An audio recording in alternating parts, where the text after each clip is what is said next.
Hey y'all, good morning, happy Monday. So we are digging in a little bit further to Psalm 91, and we've been talking about the fowler snare, so the hunter's trap, and we're going to dig in a little bit more into that. And what I am just loving, are you asking this? Are you getting anything? Is Holy Spirit telling you anything? And reading and preparing for talking and just really digging into the types of traps that the fowler sets. Holy Spirit has been showing me some things in myself and in my life that maybe I did not see as traps, but truly were traps. And so that is why I'm really spending some time on this, is because I want to I want for us to have our hearts prepared and be open and available for Holy Spirit to pull back the veil, right? To remove the scales from our eyes so that we can see clearly, just like we talked about Saturday morning, and that God saying, light be, that He would enlighten us and that He would show us those traps that the enemy intends for our destruction. So, we've talked about that the fowler snare, y'all, that can be a tongue twister. The fowler snare is intimately connected with secrecy, in that he hides himself, he disguises the traps, he is deceptively adaptive, and he's well disguised. So no sense like a hunter, deer hunting, and we talked about all the things that they do to keep the scent hidden. And so the fowler snare is the same way. He's very careful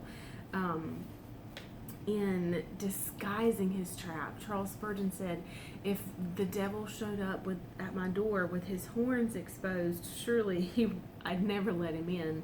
But if he came to the door dressed as a well-dressed gentleman, or cleaned up, put together, if he presented himself in a more appealing manner, I would be more likely, of course, to let him in. And so the enemy does the same thing with us. He doesn't come showing the destruction, showing him his true self. He comes hidden, disguised, deceptively attractive. So another thing that we're going to look at is that the fowler snare is generally known for its adaptation.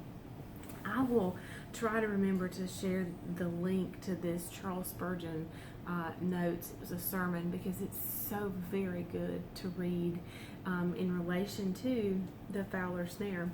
But that the snare of the fowler is generally noted for its adaptation. What does that mean? It means very rarely does a hunter use the same tactics, techniques, and traps for more than one type of bird.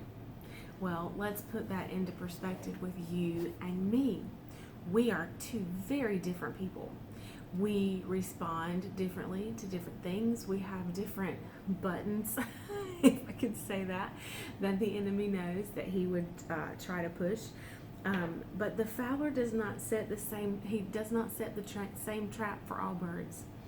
The trap set for you was not by accident. I'm going to say that again. The trap that the enemy has laid out for you, which of course is hidden and disguised so that it does not look like a trap, was not by accident.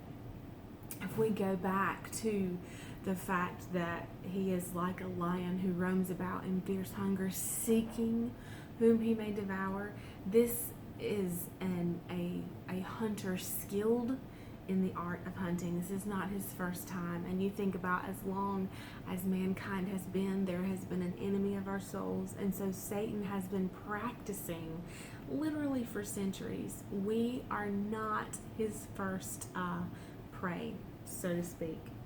The trap set for you was not by accident. It was custom designed.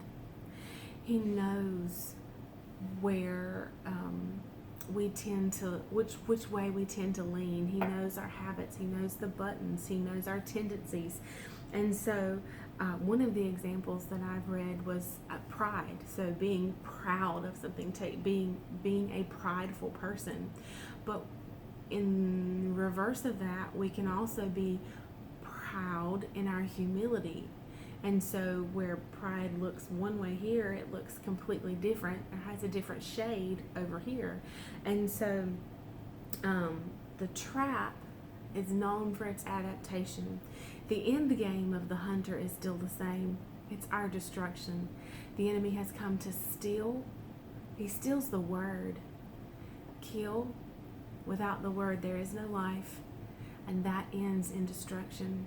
So I just want to share those thoughts with you today and allow Holy Spirit to bring revelation. I say, Lord, show me in my life places where He has adapted this trap, where I might have seen it for somebody else, but I haven't been able to see it in myself. Lord, show me. I have eyes to see, I have ears to hear your voice, and I have a heart that desires to hear and do what you tell me to do.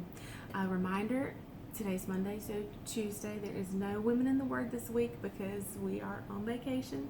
And anyway, we're enjoying some time together, and I'm just not there, so we won't meet this month. We'll pick back up the first Tuesday night in November. So if you know somebody that usually comes, or you were planning on it, not this week or not this month, but next month, I'll see y'all tomorrow. Bye, y'all.